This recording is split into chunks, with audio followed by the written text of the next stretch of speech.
What's this here you're cooking? It's called food, Gambit. Normal Christmas food. This need a little Gambit magic. If you want to keep that hand, stay away. Gambit's just trying to help. Who let Jean cook? Honestly, let Gambit do his thing. Anyway, in issue 5 of the Rogue and Gambit miniseries from 2023, the comic includes a recipe for Gambit's gumbo at the end. Now, I have never made gumbo before, and to be honest, I don't think I've ever tried gumbo before. But I like to think I am a pretty decent cook, and while I'll try to stick as close to the recipe as possible, there are some parts I'll do differently. For example, there is zero mention of browning the chicken and sausage, which I assume was to keep the recipe 2 pages long. We'll definitely be doing that. There's also cayenne, even though it's not listed in the ingredients. Anyway, the night before we have some prep to do. A half a pound of boneless, skinless chicken thighs cut down into 1-inch chunks and rubbed with Cajun spice. Also a pound of raw peeled shrimp, similarly rubbed with the same blend. We'll let those sit in the fridge overnight.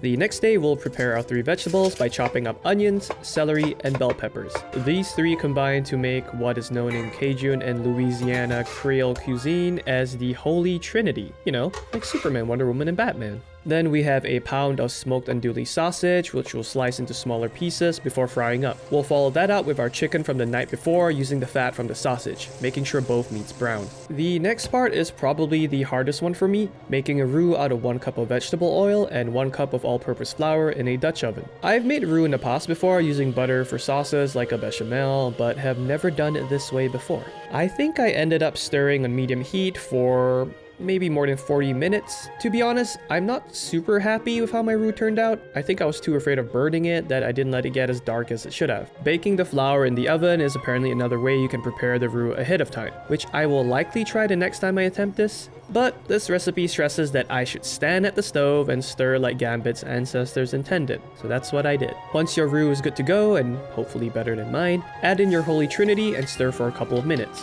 It should get pretty fragrant. With the Trinity well sweated, next add in your sausage, salt, cayenne, and apparently bay leaves. I ended up adding the leaves later on when the liquids are present. As for the cayenne, I wasn't sure how much to use, but it's probably more than I did because I like my food to have a little heat. Next, we're adding in 6 cups of chicken stock. I ended up using a generous serving of better than bouillon because it's what I always have on hand, and I honestly think it's just better in my opinion. It's at this part that I added the bay leaves. Okay, so it's important you make sure you stir the pot well at this point because you want the roux to mix well with the stock and not leave any floury lumps behind. It should get easier as the pot heats back up. Bring it to a boil, then reduce to a simmer, and leave it uncovered for about an hour or so. Go read a comic book or something while you wait, or do the dishes. After the hour is up, we're adding in our chicken and any of its juices to the pot before covering it and simmering for another 2 hours. Towards the end of the simmer, chop up some parsley and green onions for garnishing at the end. Once 2 hours is done, skim off any fat that rises to the surface. It might be a little hard to distinguish between what is fat and what isn't if you're not used to doing it. Look for these shiny bits. With most of the fat skimmed, we'll stir in 1 tablespoon of gumbo filet powder. Now, if you're like me and did not know about it before, it is a herb seasoning made from dried and ground up leaves of the sassafras tree. I hope I'm pronouncing that right. The purpose of this powder is to help thicken the gumbo when other thickeners such as okra are not available, which is really interesting. The recipe then calls for the shrimp to be added at this point before simmering for an additional 15 to 20 minutes. I ended up simmering for less than 10 because shrimp cooks super fast anyways, and honestly I was hungry at this point. And we're about done. Turn off the heat and add in your chopped parsley and green onions. Don't forget to remove the bay leaves. There were 6 of them. I had mine with white rice because I'm Asian and always have white rice on hand.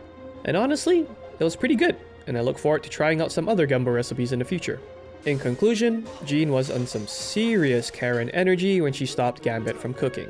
Let the man do what he wants. Still know nothing about cooking no Christmas dinner.